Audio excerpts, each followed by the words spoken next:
চলে এসছে আমার খাওয়া। কি যে বলে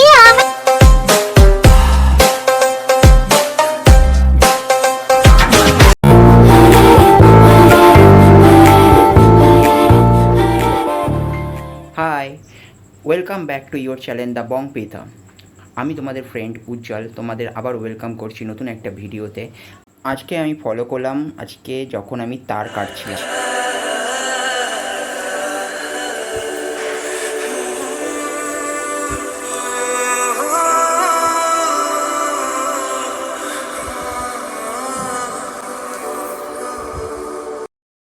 আমার নখগুলো খুবই বড় হয়ে গেছে। তাই আমি ভাবলাম যে আমার নখগুলো বড় হয়ে গেছে, তার সাথে দাড়িটাও বড় হয়ে গেছে। তো এখন চলো দেখাচ্ছি হাউ টু গ্রুমিং মাইসেলফ। আর গ্রুমিং করলে শুধুমাত্র নিজেদের লুকটাই ঠিক হয় না, তার সাথে নিজেদের পার্সোনালিটিও গেন হয়। তো আমাদের নানান রকমের জব ক্ষেত্রে গ্রুমিংয়ের প্রয়োজন অপরিসীম। আজকে যখন এই কটটাকে আমি ঠিক করছিলাম, তখনই আমি এই নখের এবং নিজের দাড়ির দিকটা ফলো করি এবং আমার এই দাড়িগুলো তো আমি আমার নখ আর দাড়ি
আমার নখ কাটা প্রায় কমপ্লিট এবং শেষও হয়ে গেছে। আমার দাড়ি কাটার আমি সব জিনিসপত্র নিয়ে চলে এসেছি। তোমরা দেখতেই পাচ্ছ রেজার, আফটার সেভিং, ফিটকারি।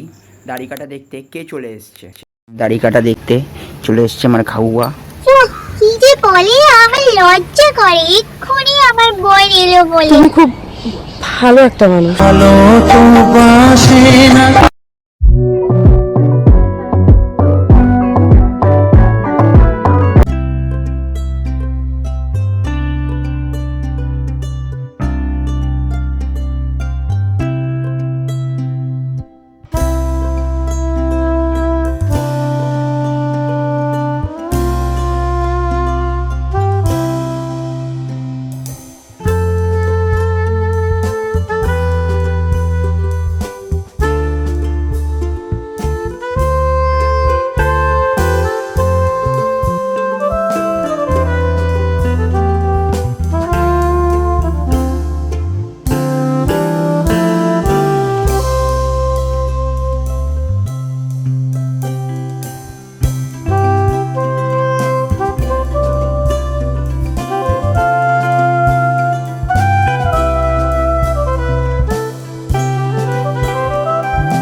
আমি ফিটকারি লাগাচ্ছি, কারণ ফিটকারি আমাদের গাল কেটে গেলে সেখানটায় অ্যান্টিসেপটিকের মতন কাজ করে।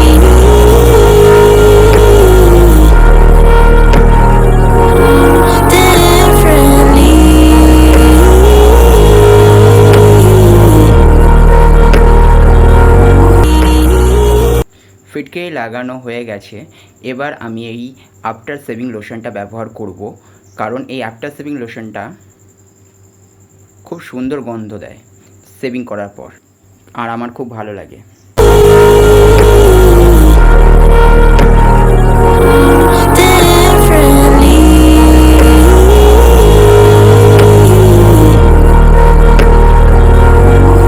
শেভিং করা হয়ে যাওয়ার পর আমি 30 মিনিট পর, এটা হলো গিয়ে চারকোল ফেসিয়াল, যেটা তোমরা অনলাইন থেকে তোমরা পারচেস করতেই পারো।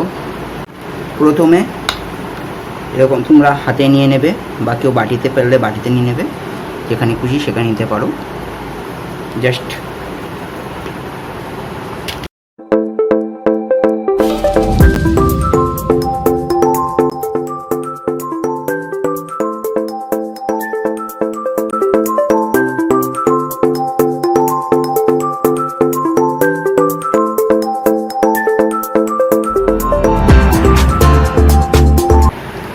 সো গাইস, ফাইনালি আমি আমার শেভিং করে নিয়েছি এবং ফেসিয়ালটাও করে নিলাম। তো কেমন লাগছে আমাকে জানাতে ভুলো না। আর এরপরে আমি আবার নতুন টপিক নিয়ে আমি তোমাদের সাথে নতুনভাবে ব্লগ বানাবো। ততক্ষণের জন্য টাটা, ভালো থেকো, দেখা হবে নতুন ভিডিওতে আবার। টাটা।